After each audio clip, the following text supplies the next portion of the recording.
closing up just a little bit on Nelson Piquet, but not nearly enough. He's got to go a lot quicker than this if he's to challenge for the lead. And out so far, Giacomelli, Brambilla, Villeneuve, Fittipaldi, Hector Ribach, John Watson, who was at one point up into 6th position, is now out of the race again, and he's had a poor season.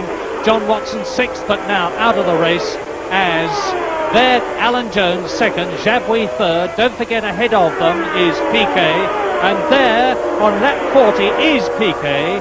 Lap 42, Piquet, perhaps the world champion designate, coming up to lap the reigning world champion, Jody Scheckter, in the Scarlet Ferrari, and he's done it. He's passed him. So Jody Scheckter in his last race in Europe in front of the Italian crowd who want so much to see Ferrari and Jody Scheckter do well because he's very popular in Italy, are not going to see that. They're suffering the disgrace to Italian eyes of seeing a Ferrari lapped.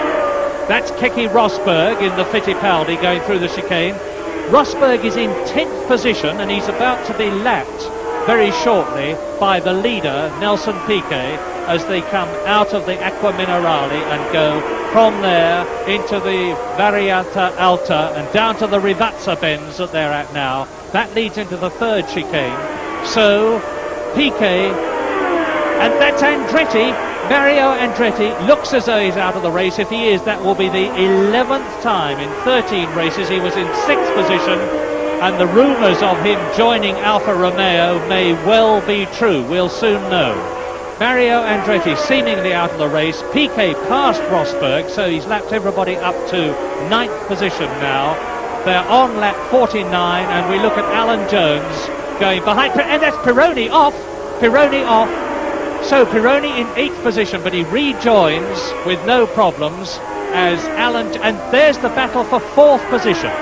It's Jarier in the blue Candy Tyrrell 4th. Arnoux is 5th. Behind him, Carlos Reuteman, who you remember was at one point in last position after a terrible start, has charged up to 6th position. There is Reuteman. Now, let's look again. Coming towards us, Jarier 4th. Arnoux 5th. Behind him and closing up on him, Carlos Reuteman.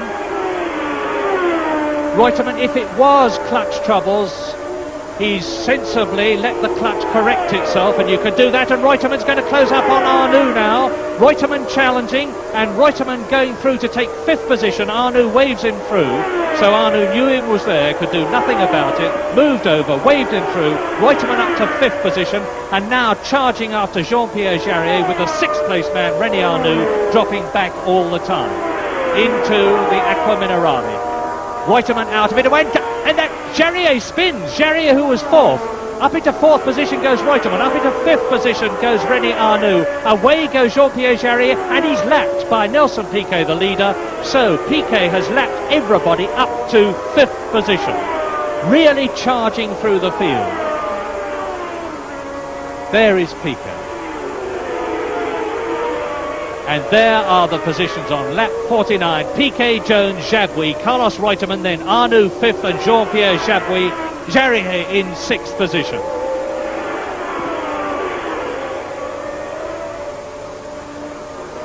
There's Piquet, and you can see he's closing up on René Arnoux all the time. That's Piquet and Arnoux. So there he is. You can see how slowly Arnoux in 5th position is going in comparison to Piquet, as Piquet completes another lap. And we look back along the course to see the 2nd place man come through. There he is, Alan Jones. Alan Jones closing up on Elio De Angelis in the Lotus, who is in 7th place.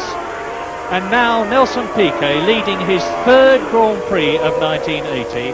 He won around the street circuit at Long Beach. He won the last Grand Prix 2 weeks ago in Holland. So he's in for that. And that is Jabouille. Jabouille in 3rd position on lap 55, into the pits, out for the 12th time in 13 races.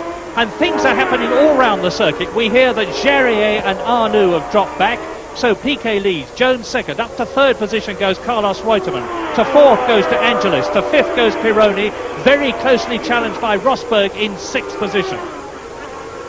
Well, real excitement in the closing stages of the Italian Grand Prix as Alan Jones goes through there.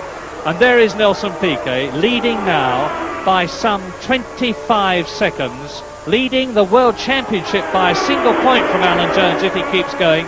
Amazing consistency and reliability, James.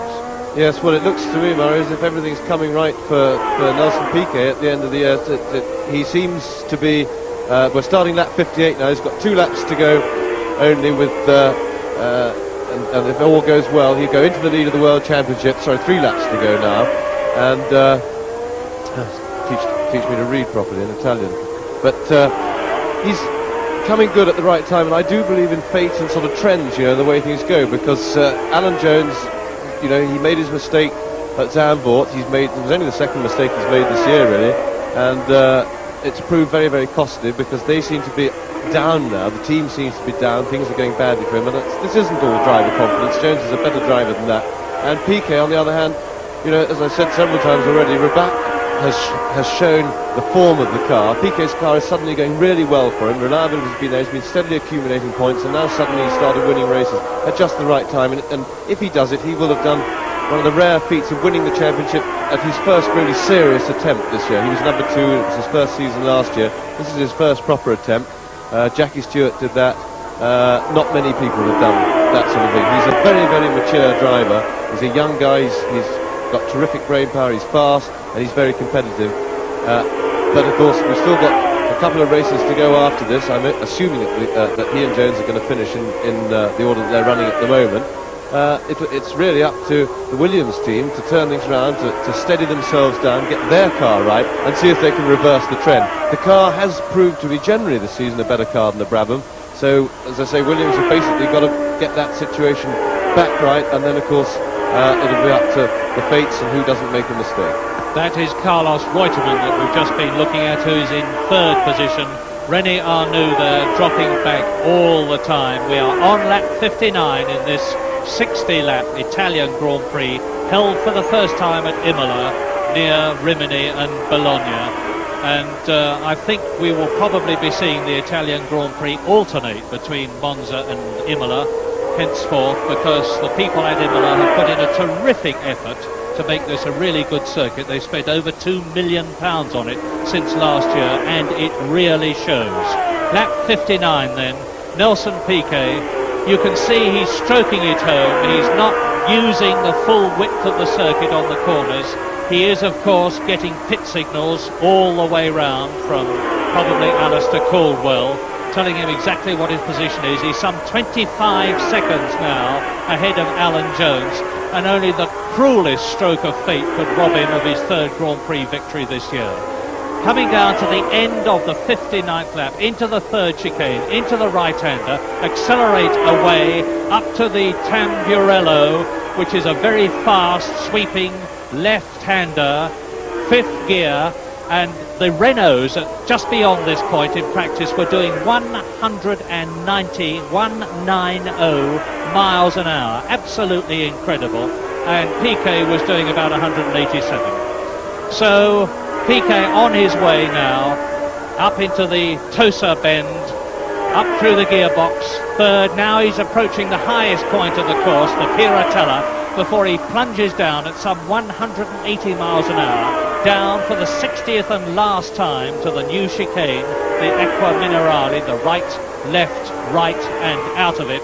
And he's got rather less than half a lap to go now as he goes down to the Variante Alte. No, he's into the Acqua Minerale. I was ahead of him. There is Arnoux. Arnoux is going to be lapped by Piquet, I think, although Piquet may feather it and not risk trying to pass somebody in this vital stage of the race, right in the closing stages of the Italian Grand Prix.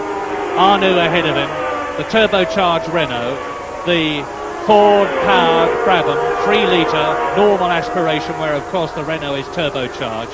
And now into the revac, and a great puff of smoke from the back of René Arnoux' car, and I think Piquet probably is going to try and take him. He's probably into a rhythm and he won't want to slow down. He's through. So Brabham laps Renault. Just 2 corners to go now. This one and the last right-hander.